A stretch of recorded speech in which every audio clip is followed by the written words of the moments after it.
ہم تک نہیں پہنچ پاتا۔ اس لیے آل نبی کا تمام مسلمانوں کے اوپر اور آل زہرا کا تمام سنیوں کے اوپر احسان ہے۔ ہم آل نبی ہی کا صدقہ کھانے والے لوگ ہیں اور ہم آل نبی ہی کے در کے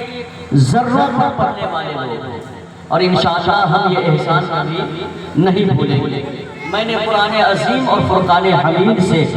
آیت کریمہ تلاوت کی تھی۔ رب تبارک و تعالی ارشاد فرماتا ہے انما یرید اللہ لیذھب عنکم الرجس اہل البیت ویطہرکم تطہیرا۔ اس آیت کریمہ کا معنی مطلب یہ ہے، رب فرماتا ہے انما یرید اللہ، بے شک اللہ چاہتا ہے، لیذھب عنکم الرجس اہل البیت، اے نبی کے گھر والوں، اللہ تم سے ہر قسم کی ناپاکی، ہر قسم کی غلاظت کو دور کر دے، وَيُطَهِّرَكُمْ تَطْهِيرًا، اور اللہ تمہیں خوب پاک کر دے، اللہ تمہیں خوب ستھرا کر دے۔ اور دوسری آیت مقدسہ کے اندر اللہ تبارک و تعالیٰ نے اپنے حبیب سے خطاب کرتے ہوئے فرمایا اے میرے محبوب، اے میرے حبیب، اے میرے نبی، تم اپنی امت سے کہہ دو قل لا اسألکم علیہ اجرا الا المودۃ فی القربى، اے میرے لوگوں، اے میری امت، اے میرے کلمہ پڑھنے والوں، اے میرے دیوانوں، میں نے جو تم تک دین کا پیغام پہنچایا، میں نے جو تم تک کلمہ پہنچایا، میں نے جو تم تک اسلام کے قوانین پہنچایا، اسلامی احکام پہنچایا، تمہیں اسلامی تعلیمات سے روشناس کرایا، تمہیں نماز پڑھنے کا سلیقہ سکھایا، تمہیں رب کے حضور کھڑا ہونے کا ڈھنگ سکھایا، تمہیں رب کی بندگی ادا کرنے کا سلیقہ اور تمیز سکھایا، ان تمام چیزوں کے اوپر، تبلیغ دین کے اوپر، اسلامی تعلیمات سے روشناس کرانے کے اوپر، تمہیں اسلامی قوانین سکھانے کے اوپر، تمہیں پاکی اور ناپاکی کے مسائل بتانے کے اوپر تم سے کوئی معاوضہ نہیں چاہتا، میں تم سے اس کام اور خدمت پر تم سے کوئی مالی مطالبہ نہیں کرتا، میں تم سے دولت نہیں چاہتا، تمہاری جائیداد کا مطالبہ نہیں کرتا، تمہارے مال و منال کا مطالبہ نہیں کرتا۔ اس تبلیغ دین اور خدمت دین کے اوپر اگر تم مجھے کچھ پیش کرنا چاہتے ہو، اگر کچھ نذرانہ دینا چاہتے ہو، تو یہ نذرانہ مال کی شکل میں نہ ہو، یہ نذرانہ مال و دولت کی شکل میں نہ ہو، زر کی شکل میں نہ ہو، سونا چاندی کی شکل میں نہ ہو۔ میرے محبوب فرماتے ہیں اگر خدمت تبلیغ دین کا اگر مجھے صلہ دینا چاہتے ہو تو مجھے یہ صلہ دو کہ میرے جانے آنے بعد تم میری آل سے محبت کرنا، میرے آل سے عقیدت رکھنا، میرے آل کے دامن سے وابستہ رکھنا، تم یہاں بھی کامیاب ہو جاؤ گے اور آخرت میں بھی کامیاب ہو جاؤ گے۔ سبحان اللہ، نعرہ رسالت، باپ کا دعوت، خواجہ کا دعوت، بچی بچی پھول پھول، اس محبت اس محبت، بچی بچی کیا کیا۔ نبی کے گھرانے والوں کی شان اور نبی کے اہل بیت کی عظمت کو اللہ تبارک و تعالی نے اتنا بلند کیا ہے، اتنا بلند کیا ہے کہ اعلیٰ حضرت کے بھائی برادر اعلیٰ حضرت استاذ زمن شہنشاہ سخن علامہ حسن رضا خان رحمت اللہ علیہ فرماتے ہیں کیا باغ جنت کے ہیں بہرے مدح خانے اہل بیت، باغ جنت کے ہیں بہرے مدح خانے اہل بیت، تم کو مسکانار کا اے دشمنان اہل بیت، جو اہل بیت کی مدح کرے گا، جو اہل بیت کی تعریف کرے گا، جو اہل بیت کی محبتوں کا پھول اپنے دامن میں بھرے گا، اعلیٰ حضرت کے بھائی علامہ حسن رضا فرماتے ہیں پھر جنت کی بہاریں انہی کے لیے ہیں، جنت کے باغات انہی کے لیے ہیں، جنت کی نعمتیں انہی کے لیے ہیں، اور حوران جنت انہی کے استقبال کے لیے کھڑی ہوں گی، اور جو نبی کی آل سے نفرت کرے، نبی کی اولاد سے نفرت کرے، نبی کی آل سے عقیدت نہ رکھے، نبی کی آل سے برا بھلا کہے، اعلیٰ حضرت کے بھائی فرماتے ہیں ایسے دشمنان اہل بیت کے لیے پھر جہنم جہنم کے عذابات ہیں اور جہنم کی کڑی سزائیں۔ باغ جنت کے ہیں بہرے مدح خانے اہل بیت، تم کو مستانار کا اے دشمنان اہل بیت۔ اور کس زبان سے ہو بیان عز و شان اہل بیت، ہماری زبان تو ایسی پاکیزہ زبان بھی نہیں ہے کہ اس پاکیزہ زبان سے آل نبی کی تعریف کر سکیں، آل نبی کی مدحت کر سکیں، آل پیغمبر کی تعریف کر سکیں۔ ارے ہماری اور آپ کی زبان کی کیا مجال، جس کی تعریف خود رحمت للعالمین فرمائے، جن کی تعریف خود نبی آخر الزمان کرے، ان کی عظمتوں کا عالم کیا ہوگا، ان کے وقار کا عالم کیا ہوگا، ان کی رفعتوں کا عالم کیا ہوگا۔ اعلیٰ حضرت کے بھائی فرماتے ہیں کس زبان سے ہو بیان عز و شان اہل بیت، مدح گوئے مصطفیٰ ہے، مدح خانے اہل بیت۔ جو اہل بیت کی تعریف کرنے والا ہوگا در حقیقت وہی مصطفیٰ کی تعریف کرنے والا ہوگا، جو اہل بیت سے محبت کرنے والا ہوگا در حقیقت وہی نبی سے محبت کرنے والا ہوگا، جو آل پیغمبر کا نام کرنے والا ہوگا در حقیقت وہی مصطفیٰ کا غلام ہوگا۔ جس کے دل میں آل نبی کی محبت نہ ہو، جس کے دل میں آل پیغمبر کی عقیدت نہ ہو، وہ لا دعویٰ کرے، وہ نہ تو غلام محمد ہو سکتا ہے اور نہ تو مصطفیٰ کا حقیقی امتی ہو سکتا ہے۔ آل پیغمبر سے ہی محبت رکھنے والا در حقیقت نبی سے محبت کرنے والا ہے۔ اور اس گھرانے کی شان اور عظمت تو یہ ہے، علامہ حسن رضا خان فرماتے ہیں بے اجازت ان کے گھر جبریل بھی آتے نہیں۔ کن کے گھر؟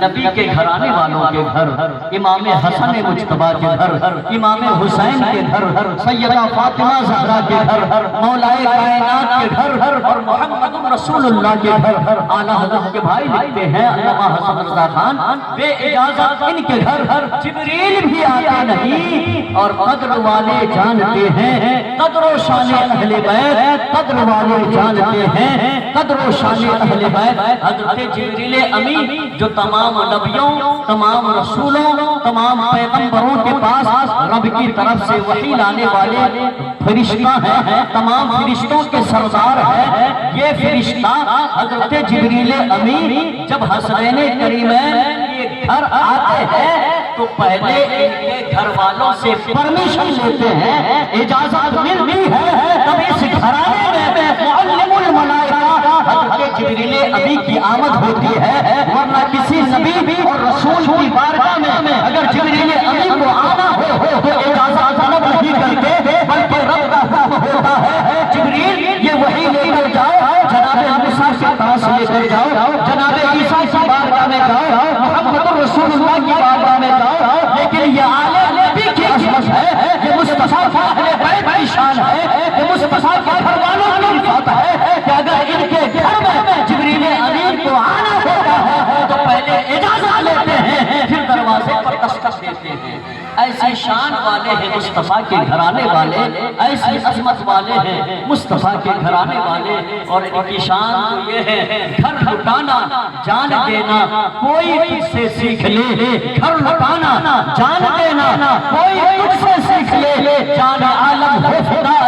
خاندان اہل بیت۔ میدان کربلا کا وہ خونی منظر آپ نگاہوں کے سامنے ہوگا، آپ خطبہ کے ذریعے سے اگر آپ نے تاریخ اسلام کا مطالعہ کیا ہوگا تو سیر اور تاریخ کی کتابوں میں آپ نے پڑھا ہوگا کہ کربلا کا وہ خونی منظر آپ نگاہوں کے سامنے ہوگا، جس خونی منظر میں جس میدان کربلا میں عباس علم بردار کا بازو دین اسلام کے بازو کو بچانے کی خاطر کٹا تھا۔ حضرت حسن مجتبیٰ کے شہزادے امام قاسم کا شباب کربلا کے ایک ساتھ لٹا تھا، اسلام کے شباب کو بچانے کے لیے امام حسین کے شہزادے علی اکبر کی جوانی لٹی تھی، اسلام کی جوانی کو بچانے کے لیے علی اصغر کی معصومیت کو قربان کرنا پڑا تھا، اسلام کی معصومیت کے حسن کو بچانے کے لیے خاندان مصطفیٰ کے گل اظہاروں کی یہ قربانیاں، یہ جانوں کا نذرانہ، یہ منظر آپ نے دیکھا ہوگا۔ اسی منظر کشی کرتے ہوئے علامہ حسن رضا خان لکھتے ہیں گھر لٹانا جان دینا کوئی تجھ سے سیکھ لے، جان عالم ہو فدا ہے خاندان اہل بیت، جان عالم ہو فدا ہے بیت باغ جنت کے ہیں بہرے، مدح خانے اہل بیت تم کو مستانار کا ہے، دشمنان اہل بیت۔ نبی کے گھرانے والوں کی شان کو اللہ نے بہت بلند کیا ہے، ان کی شان کا عالم یہ ہے، ان کی عظمتوں کا عالم یہ ہے، ان کی رفعتوں کا عالم یہ ہے، ان کے قدر و منزلت کا عالم یہ ہے کہ خود رب تبارک و تعالی اپنے کلام قدیم کے اندر، اپنے کلام لارائے کے اندر ارشاد فرماتا ہے انما یرید اللہ لیذھب عنکم الرجس اہل البیت ویطہرکم تطہیرا۔ اے نبی کے گھر والوں، اے نبی کے مقدس گھر والوں، اے نبی کے اہل بیت، تیرا رب چاہتا ہے، تمہارا پروردگار چاہتا ہے کہ تم سے ہر کسی ناپاکی کو دور کر دے، ہر کسی غلاظت کو دور کر دے، اور اللہ تمہیں خوب ستھرا کر دے۔ تو جسے رب تبارک و تعالی پاک کرے، جسے رب تبارک و تعالی ستھرا کرے، جسے رب تبارک و تعالی ہر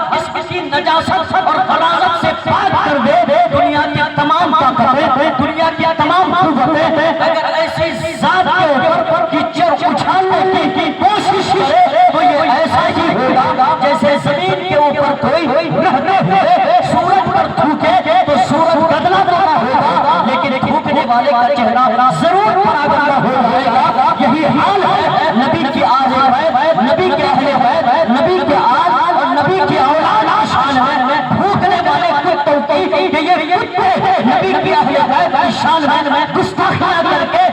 عذاب نار کا مستحق ہوتے ہیں، لیکن جنت کا مستحق نہیں ہو سکتے، نبی کی شفاعت کا مستحق نہیں ہو سکتے، اور مصطفیٰ جان رحمت کے نواسہ کی شفاعت کا مستحق نہیں ہو سکتے۔ تو جو نبی کی آل کی شان میں گستاخیاں کرے، جو آل پیغمبر کی شان میں بدگوئیاں کرے، وہ جہنم کا کتا تو ہو سکتا ہے لیکن نبی کا وفادار نہیں ہو سکتا، اور آل نبی کا وفادار نہیں ہو سکتا، وہ مصطفیٰ کا بھی بے وفا ہے اور آل پیغمبر کا بھی غدار ہے۔ اللہ تبارک و تعالیٰ نے نبی کے گھر والوں سے ہر کسی نجاست کو دور کر دیا، اور اللہ نے نبی کے گھر والوں کو خوب ستھرا کر دیا۔ اب اس آیت مقدسہ کے اندر اہل بیت کا لفظ آیا ہے۔ اہل کا معنی ہوتا ہے والا، اور بیت کا معنی عربی میں ہوتا ہے گھر، تو اہل بیت کا معنی ہوا گھر والے۔ کس کے گھر والے؟ ہمارے والے نہیں، نبی کے گھر والے۔ اب نبی کے گھر والے میں 2 4 10 افراد تو نہیں ہے، بلکہ نبی کا جو خاندان ہے، نبی کا جو قبیلہ ہے، وہ نبی کا قبیلہ قریش میں بنو ہاشم کا قبیلہ ہے، اور بنو ہاشم میں سینکڑوں افراد ہیں۔ تو کیا یہ سب کے سب اہل بیت میں داخل ہے؟ اہل بیت میں قرآن کیا ہے، اس کو کیسے سمجھیں گے؟ جب ہم قرآن کی تفاسیر پڑھیں گے، صرف قرآن کا ترجمہ پڑھنے سے ایمان کی حفاظت نہیں ہو سکتی۔ آج کچھ لوگ جن کو اردو پڑھنا آتا ہے، اردو میں بھی قرآن کا ترجمہ ہوا ہے، اور اردو میں قرآن کا سب سے معتبر، سب سے مستند ترجمہ جنہوں نے لکھا ہے وہ ہم سبوں کے امام، امام عشق و محبت سیدی سرکار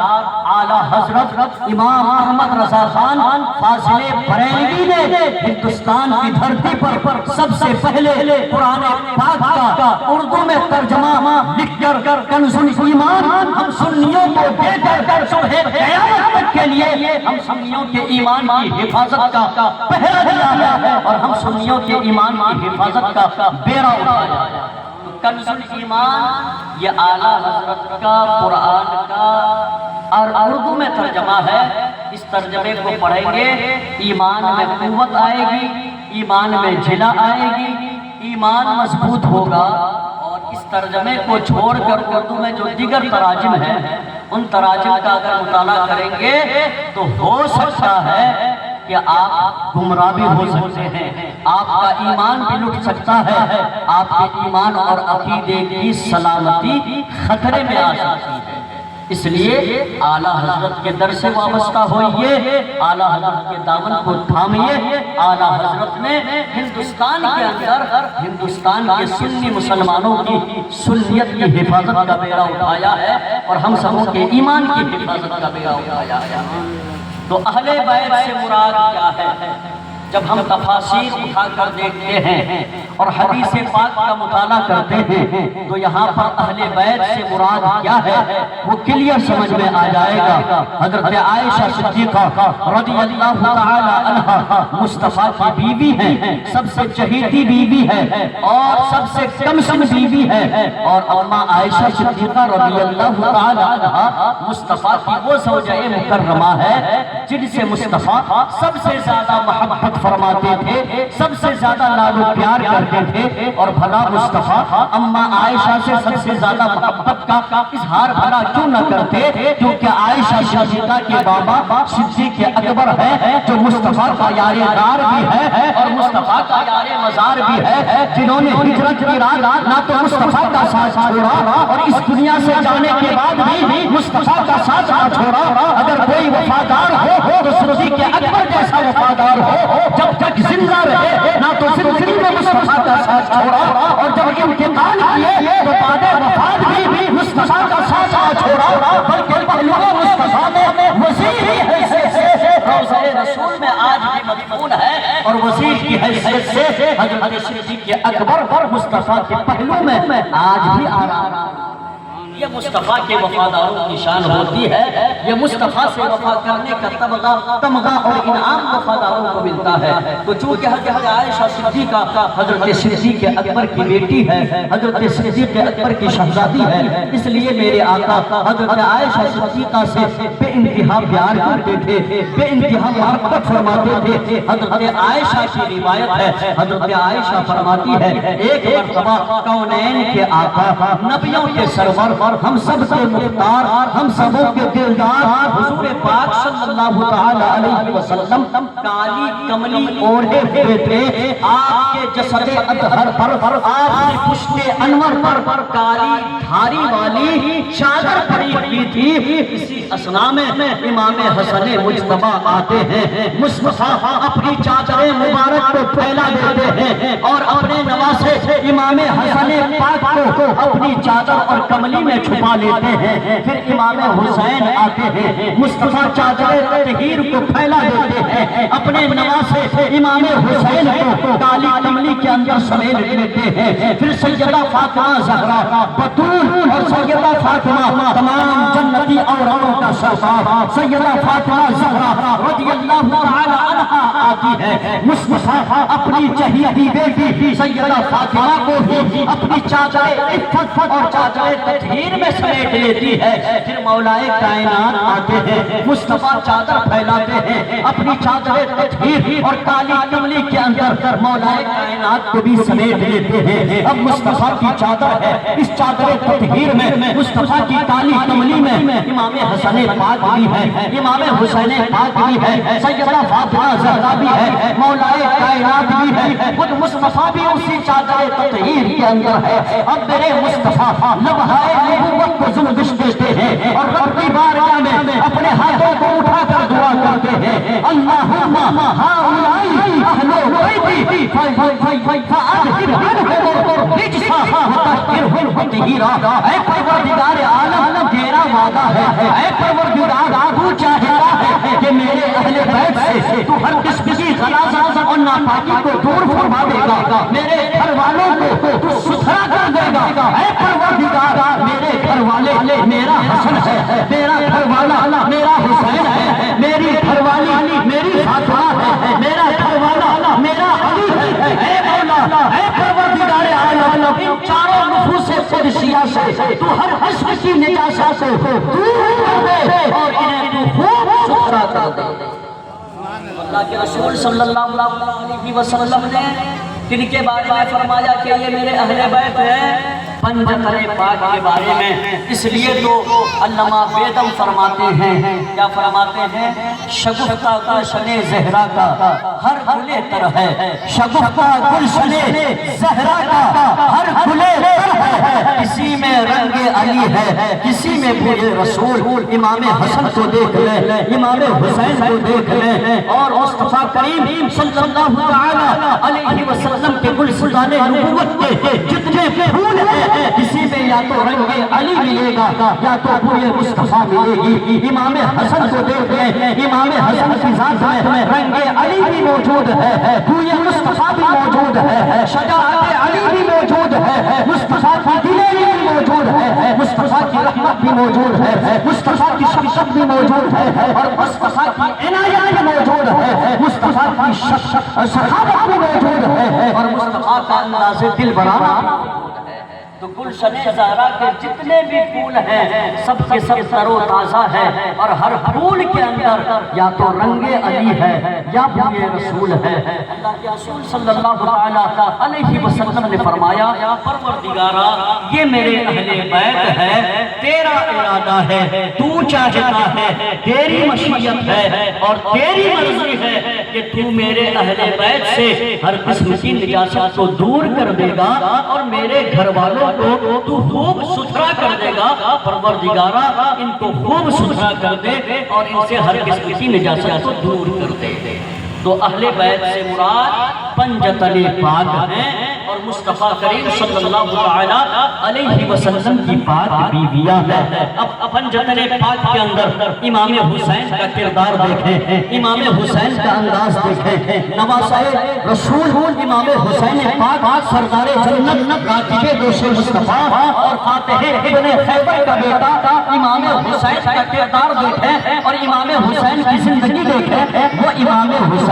جن کے بارے میں میرے آقا نے فرمایا، الحسن والحسین سیدہ شباب اہل الجنہ۔ اے پروردگار، اے لوگوں، اے میرے کلمہ پڑھنے والوں، یہ جو میرا نواسہ حسن ہے، یہ جو میرا نواسہ حسین ہے، تم انہیں آپ نواسوں کی طرح نہ سمجھنا۔ یہ بچپنے میں ضرور ہے، یہ ننھے منھے میں ضرور ہے، لیکن پروردگار عالم نے ان کی شان اتنی بلند کیا ہے، ان کے عظمتوں کو اتنا بلند کیا ہے کہ میرا حسن، میرا حسین صرف جنتی ہی نہیں بلکہ تمام جنتی نوجوانوں کا سردار ہے۔ اللہ تبارک و تعالیٰ نے امام حسن اور امام حسین کو تمام جنتی نوجوانوں کا سردار بنایا۔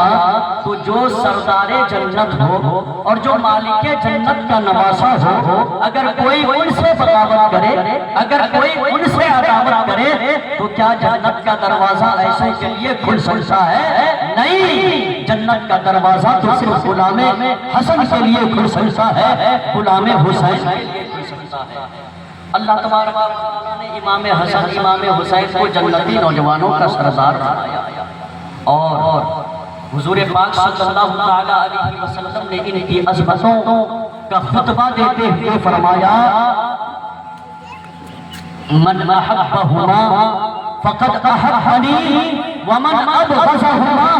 فقد ابغضنی۔ جو میرے ان دونوں نواسوں سے محبت کرتا ہے وہ در حقیقت مجھ سے محبت کرتا ہے، ومن ابغضہما، اور جو میرے ان دونوں نواسوں سے محبت نہ رکھے، ان سے دشمنی رکھے، ان سے بغاوت رکھے، ان سے عداوت کرے، تو در حقیقت جو میری ذات سے عداوت کرتا ہے، وہ مجھ سے نفرت کرتا ہے، وہ مجھ سے دشمنی اور عداوت کرتا ہے۔ تو جو مصطفیٰ سے عداوت رکھے، جو مصطفیٰ سے دشمنی کرے، جو مصطفیٰ سے نفرت کرے، وہ جہنم میں تو جا سکتا ہے لیکن جنت کی خوشبو پا نہیں سکتا۔ جنت تو اسے ہی ملے گی، جنت کی خوشبو تو اس کو ملے گی جو مصطفیٰ کا وفادار ہو، جو مصطفیٰ کا دیوانہ ہو، جو مصطفیٰ کا غلام ہو، اور ہمیشہ غلامی مصطفیٰ میں جو سرشار کرتا ہو اور غلامی مصطفیٰ کا پتا اپنے گلے میں ڈال کر اس دنیا سے قبر کی آغوش ہو گیا۔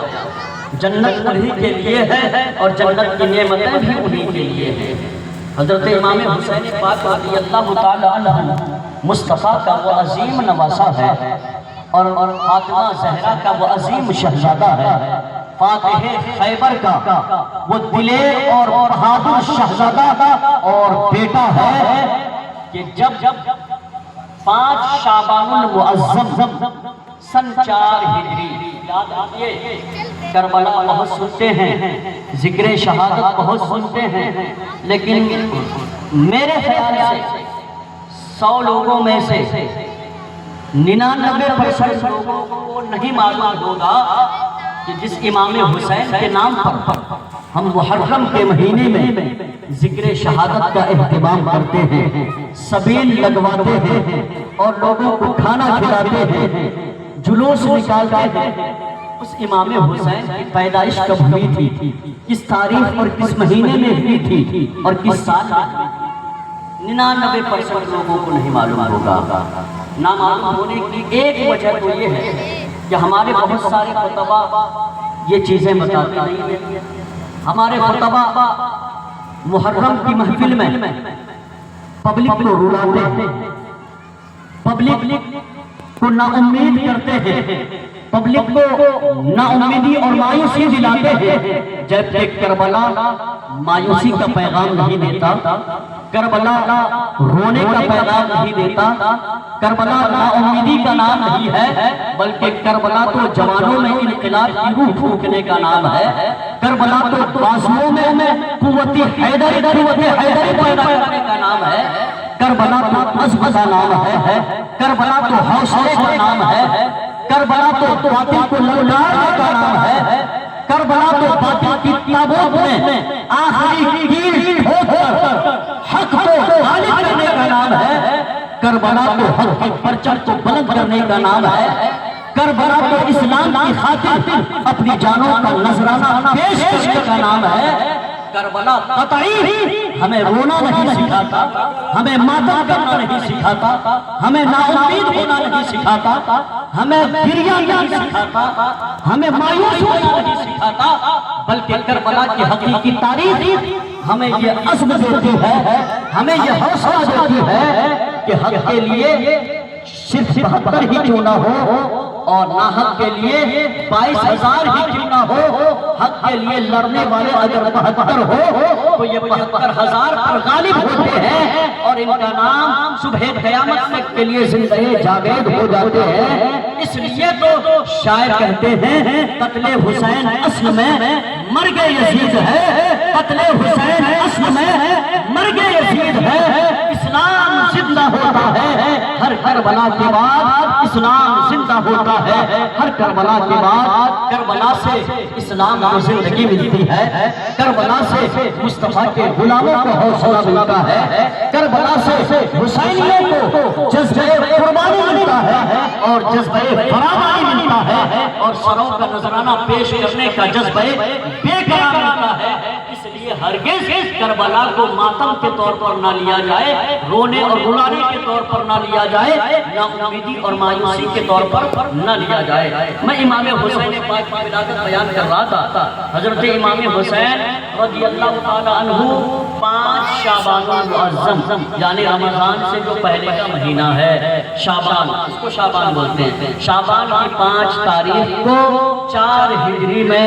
مدینہ المنورہ کے اندر پیدا ہوئے۔ حضرت امام حسین کی پیدائش بھی عجیب و غریب ہے۔ آپ کے پیدا ہونے سے پہلے، آپ کی ولادت سے پہلے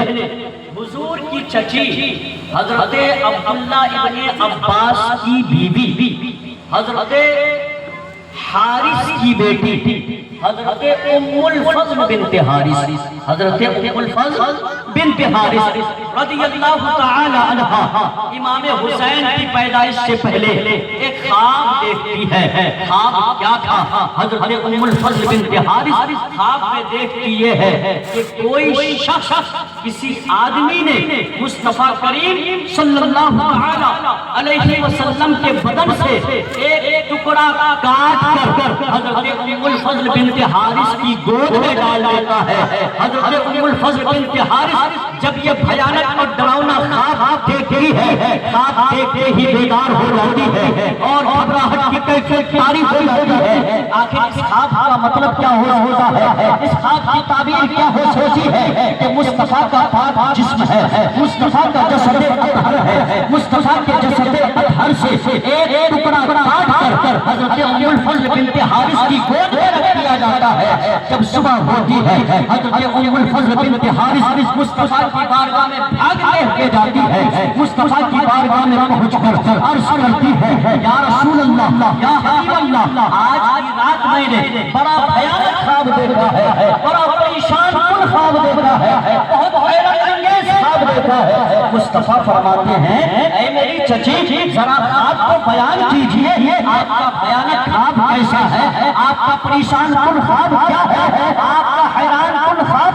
کیا ہے؟ ام الفضل بنت حارث عرض کرتی ہے یا رسول اللہ خواب ہی ایسا عجیب و غریب ہے کہ اس خواب کو آپ کی بارگاہ میں بیان کرنے کی ہمت جٹا نہیں پاتی تھی، ایسا عجیب و غریب خواب ہے۔ مصطفیٰ فرماتے ہیں کونین کے والی فرماتے ہیں اے چچی جان بے باک اپنا خواب بیان کیجئے اور اپنا خواب سنائیے۔ حضرت ام الفضل بنت حارث مصطفیٰ کی بارگاہ میں اپنا خواب بیان کرنے لگتی ہے، اپنا خواب سنانے لگتی ہے، عرض کرتی ہے یا رسول اللہ آج کی رات میں نے خواب دیکھا کہ کسی نے آپ کے مبارک جسم سے گوشت کا ایک ٹکڑا کاٹ کر میری گود میں ڈال دیا۔ میں حیران ہو کر بیدار ہو گئی کہ آخر اس کا مطلب کیا ہو سکتا ہے، کہیں ایسا تو نہیں میرے آقا کو، میرے پیغمبر کو، کونین کے آقا کو، کونین کی زینت کو دشمن تکلیف نہ پہنچائے، دشمن نظر نہ پہنچائے۔ یا رسول اللہ اس لیے میں پریشان ہوں، اس لیے میں حیران ہوں۔ جب مصطفیٰ نے خواب سنا تو مصطفیٰ کا انداز تبسم دیکھیں، مصطفیٰ کا انداز دل برانہ دیکھیں۔ مصطفیٰ حضرت ام الفضل بنت حارث کا خواب سن کر تبسم ریز ہوتے ہیں، اور جب مصطفیٰ مسکراتے اور دندان نبوت ظاہر ہوتے، اما عائشہ فرماتی ہیں کہ ایک مرتبہ چراغ گل ہو گیا تھا اور میں دھاگے سے کوئی چیز سی رہی تھی اور اچانک چراغ گل ہو گیا، اندھیرا چھا گیا، میری سوئی گم ہو گئی، میرا روشن گم ہو گیا۔ جب مصطفیٰ جانے رحمت مسکرائے اور آپ کے دندان نبوت جو موتی سے بھی زیادہ سفید اور چمکدار تھا، جب لمحۂ نبوت سے مصطفیٰ کے دندان نبوت باہر ہوئے تو ایسی چمک پھیلی، ایسا اجالا ہوا کہ میرا گھر بھی مصطفیٰ کے تبسم سے منور ہو گیا، اور یہ روشنی آسمان تک جا پہنچی۔ تو مصطفیٰ کے تبسم کا یہ عالم ہے، مصطفیٰ اندھیرے میں مسکرا دے تو اندھیرا چھٹ جائے اور ظلمت نور میں تبدیل ہو جائے اور روشنی آسمان تک پہنچ جائے۔ مصطفیٰ کریم صلی اللہ علیہ وسلم تبسم فرمائے، مسکرائے اور اپنے دندان نبوت کو ظاہر کر کے فرمانے لگے اے ام الفضل بنت حارث تم جس خواب کو خواب پریشاں بتا رہی ہو، یہ خواب پریشاں نہیں ہے، یہ خواب تو بہت اچھا خواب ہے، یہ خواب بہت بابرکت خواب ہے، یہ خواب تو بہت مبارک خواب ہے۔ عجیب و غریب بات ہے، جس خواب کو حضرت ام الفضل بنت حارث عجیب و غریب بتا رہی ہے، مصطفیٰ بالکل اس کے برخلاف فرما رہے ہیں یہ خواب بہت بابرکت اور پاکیزہ ہے۔ تو آخر اس خواب کا مطلب کیا ہے؟ حضور پاک صلی اللہ علیہ وسلم خواب ارشاد فرماتے ہیں کہ اے ام الفضل بنت حارث تمہارا جو یہ خواب ہے در حقیقت اس خواب کی تعبیر یہ ہے، اس خواب کا مطلب یہ ہے تلد فاطمہ انشاءاللہ غلاما یکون فی ہجرک۔ آج لوگ کہتے ہیں کہ مصطفیٰ کو غیب کا علم نہیں ہے، جس کا نام محمد ہے اس کا علم ویسا ہی ہے جیسا علم چوپایوں کا ہے، جیسا علم مجنون کا ہے، جیسا علم پاگلوں کا ہے۔ اللہ اکبر۔ اس غیب کا نبی کے علم کو چوپایوں کے علم سے لوگوں نے تشبیہ کیا، مصطفیٰ کے علم غیب کو لوگوں نے بدبختوں نے بچوں کے علم سے تشبیہ کیا، جانوروں کے علم سے تشبیہ کیا۔ در حقیقت انہیں مصطفیٰ کے علم غیب کا پتہ معلوم ہوگی، وہ مصطفیٰ جن کے علم غیب کا عالم یہ ہے، مصطفیٰ غیب کی خبر دیتے ہوئے فرماتے ہیں تلد فاطمہ انشاءاللہ غلاما یکون فی ہجرک۔ اے الفضل بنت حارث تمہارے خواب کی تعبیر یہ ہے میری بیٹی فاطمہ جو عبید سے ہے، میری بیٹی فاطمہ جو حمل سے ہے، عنقریب میری بیٹی کے کوکھ سے، میری بیٹی کے بطن سے امام حسین کی ولادت ہوگی، میرے نواسے کی ولادت ہوگی، اور جب امام حسین پیدا ہوگا، جب ان کی ولادت ہوگی، اے الفضل بنت حارث سب سے پہلے یہ بچہ آپ کی گود میں دیا جائے گا اور آپ کی گود میں رکھا جائے گا۔ خدا کی قسم تاریخ گواہ ہے، اسلام کی تاریخ کے اوراق کو آپ پلٹ کر دیکھیں، جس طرح نبی نے اپنے نواسہ کی پیدائش سے پہلے مصطفیٰ جان امام حسین کی پیدائش کے بارے میں پیشین گوئی کیا تھا کہ میرا حسین جب پیدا ہوگا اے الفضل بن حارث کی سب سے پہلے آپ کی گود میں رکھا جائے گا۔ جب 5 شعبان المعظم کی وہ مبارک تاریخ آتی ہے اور 4 ہجری کا وہ مبارک سال آتا ہے، حضرت فاطمہ زہرا رضی اللہ عنہا کے بدن سے حضرت امام پاک امام عالی مقام کی ولادت ہوتی ہے، اور جب امام حسین پیدا ہوتے ہیں تو سب سے پہلے نبی کے نواسے کو مصطفیٰ کی غیب کی خبر کے مطابق ام الفضل بنت حارث کی گود میں جاتا ہے۔ اس لیے تو اعلیٰ حضرت سیدی سرکار اعلیٰ حضرت امام احمد رضا خان فرماتے ہیں اور کوئی غیب کیا تم سے نہیں ہو بلا، اور کوئی غیب کیا تم سے نہیں ہو بلا، جب نہ خدا ہی چھپا تم پہ کرو درود، جس کی ذات سے خدا نہ چھپ سکا، جس کی ذات سے اللہ کے اسرار نہ چھپ سکے، جس کی ذات سے رب کی معرفت نہ چھپ سکی، بھلا اس ذات سے کائنات کا کوئی ذرہ کیسے چھپ سکتا ہے؟ اس لیے تو خود پروردگار عالم فرماتا ہے وَعَلَّمَكَ مَا لَمْ تَكُنْ تَعْلَمْ۔ اے میرے مصطفیٰ، آج لوگ غیب کو توڑنے کی بات کرتے ہیں، ایسے لوگ سن لیں وَعَلَّمَكَ مَا لَمْ تَكُنْ تَعْلَمْ۔ اے میرے محبوب، جو کچھ آپ نہیں جانتے تھے تیرے رب نے سکھا دیا۔ تو جس کو سکھانے والا رب تبارک و تعالیٰ ہو، جب رب کے علم کی کوئی انتہا نہیں تو جس مصطفیٰ کو رب نے سکھایا اس مصطفیٰ کے علم کی بھی کوئی حد اور کوئی کنارہ نہیں۔ اس لیے تو ہم یہ کہتے ہیں کہ مصطفیٰ کریم صلی اللہ علیہ وسلم کو اللہ تبارک و تعالیٰ نے جب سے دنیا بنی ہے تب سے لے کر اب تک صبح قیامت تک کائنات کے تمام احوال مصطفیٰ کی نگاہ نبوت کے سامنے اللہ نے ایسے ہی پیش کر دیا ہے۔ جبھی تو مصطفیٰ فرماتے ہیں کہ میں کائنات کے تمام چیزوں کو اور آخرت کے احوال کو اسی طرح دیکھ رہا ہوں جس طرح اپنی ہتھیلی کو دیکھ رہا ہوں۔ اللہ اکبر، یہ مصطفیٰ کے علم غیب کا کمال ہے۔ مصطفیٰ کی نگاہ نبوت کے سامنے جنتیں بھی ہے، جہنم بھی ہے، جنت کے طبقات بھی ہے، جنت کی نعمتیں بھی ہے، حوران بہشت بھی ہے، جنت کے باغات بھی ہیں، جنت کی نہریں بھی ہیں، تمام کائنات کی چیزیں مصطفیٰ کے علم غیب میں رب تبارک و تعالیٰ نے جمع کر دیا ہے۔ کوئی بھی چیز مصطفیٰ کے علم غیب کے احاطے سے خالی اور باہر نہیں ہے۔ یہ مصطفیٰ کے علم غیب کا کمال ہے۔ تو جب حسین پاک پیدا ہوئے تو سب سے پہلے حضرت ام الفضل بنت حارث رضی اللہ تعالی عنہا کی گود میں ڈالا جاتا ہے۔ امام حسین کی پیدائش ہے، حضرت سیدہ زہرا بھی خوش ہیں اور حضور پاک صلی اللہ تعالی علیہ وسلم بھی اپنے نئے مہمان کی آمد پر خوشیوں سے سرشار ہے۔ ابھی مصطفیٰ امام حسین کی آمد کی خوشیوں سے سرشار ہی ہو رہے تھے، پورا گھرانہ مصطفیٰ کا خوشیوں سے سرشار تھا۔ اسی بیچ میں حضرت جبریل امین وحی لے کر مصطفیٰ کی بارگاہ میں پہنچتے ہیں اور عرض کرتے ہیں یا رسول اللہ، یا حبیب اللہ، جس نواسے کی آمد کی خوشیوں سے آپ سرشار ہیں، آپ کا گھرانے والے خوشیوں سے سرشار ہیں، خوشیاں منا رہے ہیں، لیکن رب کی مرضی یہ ہے، رب کی مشیت یہ ہے، رب کا ارادہ یہ ہے، رب کی طرف سے حکم یہ ہے اور رب کی طرف سے وحی یہ ہے کہ یا رسول اللہ، آپ کا جو نواسا ابھی مہمان بن کر آیا ہے، رب کی مرضی یہ ہے کہ آپ کے اس نواسے کو، آپ کے اس آل کو، آپ کے اس شہزادے کو، آپ ہی کا کلمہ پڑھنے والے، آپ ہی کے دین کا ماننے والے، آپ ہی غلامی کا دم بھرنے والے لوگ انتہائی شفافیت کے ساتھ، انتہائی ظلم و صبر کے ساتھ اور انتہائی بے چاری کے ساتھ آپ ہی کا کلمہ پڑھنے والے آپ کے نواسے امام حسین کو قربان کریں گے، امام حسین کو شہید کریں گے۔ امام حسین کی شہادت ایسی شہادت ہے کہ اس شہادت پر شہادت بھی ناز کرتی ہے۔ شہادت کا جو ظاہری سبب ہے وہ یہ ہے کہ وہ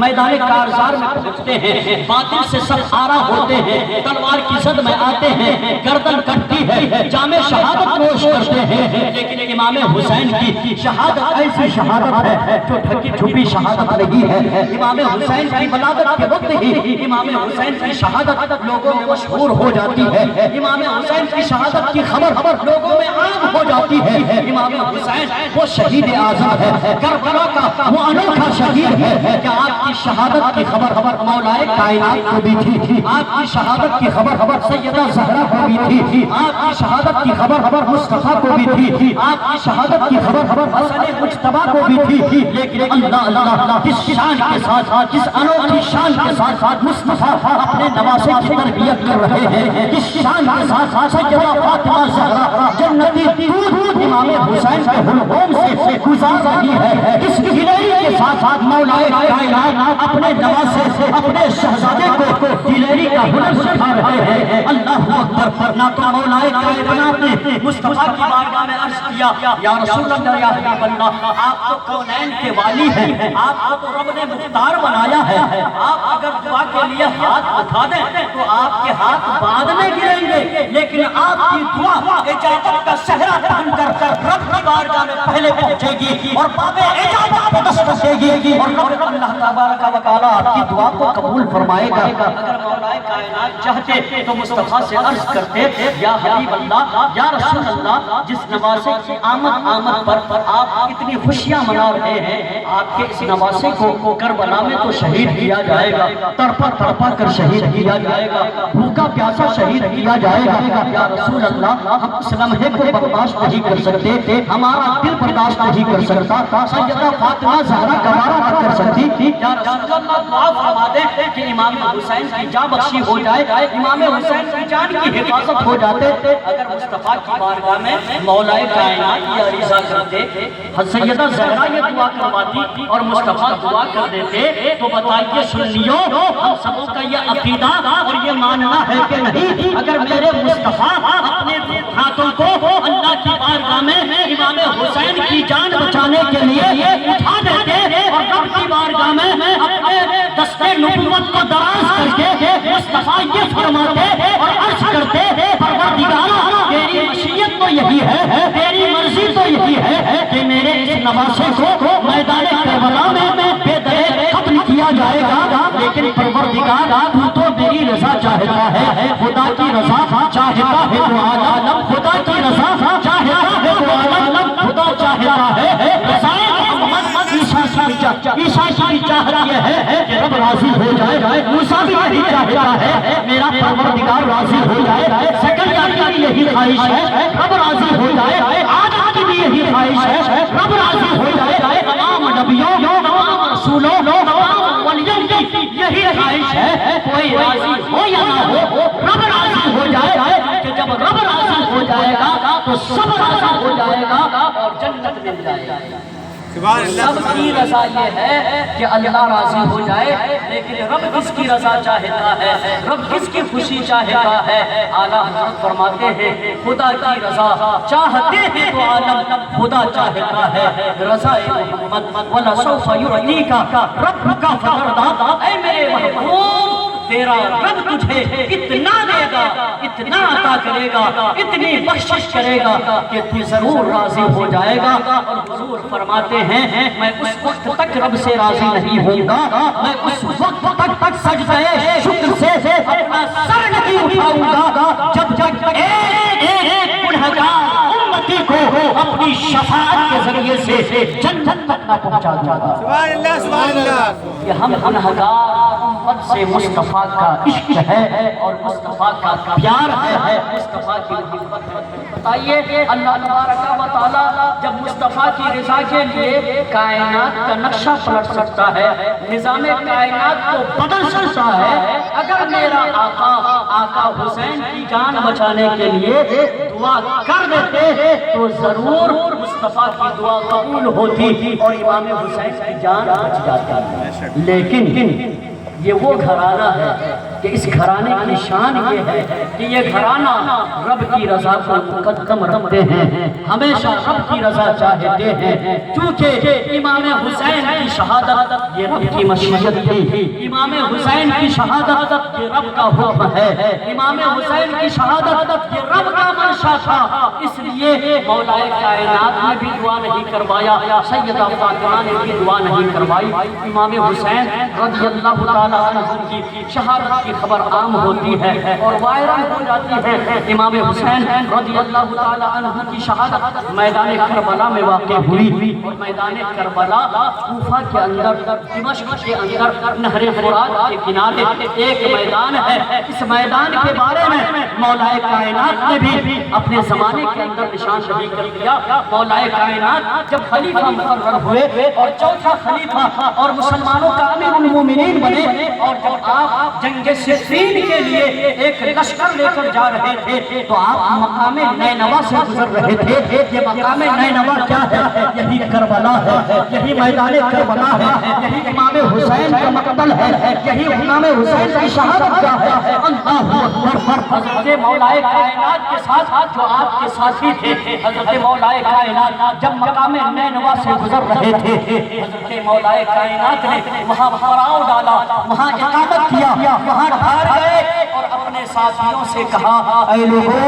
بتاؤ یہ کون سی جگہ ہے؟ لوگوں نے کہا یہ مقام کرب و بلا ہے، یہ آفتوں کی جگہ ہے، یہ بلاؤں کی جگہ ہے، یہ مصیبتوں کی جگہ ہے. اتنا سننا تھا مولا کائنات زارو قطار ہونے لگے اور ان کے ساتھیوں نے مولا کائنات سے پوچھا اے مولا کائنات رونے کی وجہ کیا ہے؟ آنکھوں سے آنسو جاری کیوں ہے؟ مولا کائنات عرض کرنے لگے، فرمانے لگے اے میرے ساتھیوں، میرے آقا میرے پیغمبر کونین کے والی نے مجھے بتایا تھا اے میرے علی، اے میرے داماد، اے میرے پیارے تمہارے شہزادے میرے نواسے امام حسین کو میدان کربلا میں بے آب و دانہ بے آب و پانی شہید کیا جائے گا. مولا کائنات فرماتے ہیں یہی مقام کربلا ہے، یہی میرے شہادت، یہی میرے شہزادے کی شہادت گاہ ہے، یہی مقتل حسین ہے، اسی جگہ پر میرے حسین کو شہید کیا جائے گا. مولا کائنات نے اپنے ذوالفقار حیدری سے میدان کربلا کے اوپر لکیریں کھینچی اپنے ساتھیوں کو بتایا. مولا کائنات کے بھی علم کا پاور دیکھیں، ابھی میدان کربلا پتا نہیں ہوا، میدان کربلا میں مولا کائنات پہلے ہی لکیریں کھینچی اپنے ساتھیوں کو بتا رہے ہیں اے میرے ساتھیوں سنو، جب میدان کربلا بتا ہوگا، جب تیرا بیٹا، جب تیرا شہزادہ اسلام کی گردن کو بچانے کے لیے اپنی گردن کا نذرانہ پیش کرے گا، اسلام کی سربلندی کے لیے اپنی جان کا نذرانہ پیش کرنے کے لیے اس میدان میں پڑاؤ ڈالے گا، تو یہ وہ جگہ ہے جس جگہ پر میرے گھرانے والوں کے اونٹ باندھے جائیں گے. یہ وہ جگہ ہے جہاں پر میری بیٹیوں کا، میری بچیوں کا اور میری بھتیجیوں کا خیمہ لگایا جائے گا. یہ وہ جگہ ہے جہاں گلستان نبوت کے گلزاروں کو گھوڑے کے ٹاٹا کے ذریعے سے باندھا جائے گا، ان کی لاشوں پر گھوڑے دوڑائے جائیں گے، انہیں لٹایا جائے گا. مولا کائنات نے میدان کربلا میں لکیریں کھینچتے ہوئے اپنے ساتھیوں کو بتایا یہاں پر میرے گھرانے والوں کے اونٹ باندھے جائیں گے، یہاں پر امام حسین کو شہید کیا جائے گا، یہاں پر خیمہ لگایا جائے گا. یہ امام حسین کی شہادت ہے. اس لیے یہ امام حسین کی شہادت کوئی معمولی شہادت نہیں ہے، بلکہ تمام شہادتوں کے اندر یہ انوکھی شہادت ہے، یہ عظیم شہادت ہے. اس لیے تو اس شہادت کا ذکر کل بھی ہو رہا تھا، آج بھی ہو رہا ہے اور اور سورہ قیامت تک اس شہادت عظمیٰ کا ذکر ہوتا رہے گا اور اس کا چرچا ہوتا رہے گا۔ امام حسین پاک رضی اللہ تعالی عنہ کو میدان کربلا کے اندر شہید کیا گیا اور اس مقتل حسین کی مٹی حضرت جبریل امین نے مصطفیٰ کی بارگاہ میں پیش کیا تھا۔ یا رسول اللہ، بس میں اپنے گفتگو سمیٹنے لگا ہوں۔ یا رسول اللہ، یا حبیب اللہ، یہ مٹی امام حسین کی شہادت گاہ کی مٹی ہے، مقتل حسین کی مٹی ہے۔ جب یہ مٹی خون بن جائے، سرخ ہو جائے، لال ہو جائے تو سمجھ جائیے گا کہ آپ کے نواسے کی شہادت ہو گئی اور آپ کے نواسے نے جامع شہادت۔ حضور پاک صلی اللہ تعالیٰ علیہ وسلم نے وہ مٹی اپنی بیوی حضرت ام سلمہ کے حوالے کیا۔ اس میں بھی ایک راز ہے، حضرت عائشہ صدیقہ کے حوالے سے خود نہیں کیا، ام سلمہ کے حوالے کیا۔ اس تفصیل کی طرف جاؤں گا تو بہت ٹائم لگ جائے گا، اس تفصیل کو چھوڑ کر بس مختصر میں اپنی گفتگو کو سمیٹنے لگا ہوں۔ امام حسین کے مقتل کی مٹی حضرت جبریل امین نے مصطفیٰ کی بارگاہ میں پیش کیا اور مصطفیٰ نے وہ مٹی ام سلمہ کے حوالے کیا اور تاکید اور نصیحت و وصیت کیا، اے ام سلمہ، جب یہ مٹی خون میں تبدیل ہو جائے تو سمجھ جانا میرے نواسے نے جامع شہادت نوش کر لیا ہوگا اور میرے نواسے کی شہادت ہو گئی ہوگی۔ میرا نواسا اپنی جان میرے دین کی جان بچانے کے لیے دے دیا ہوگا۔ جب سن 61 ہجری آتا ہے اور یزید پلید تخت نشی ہوتا ہے،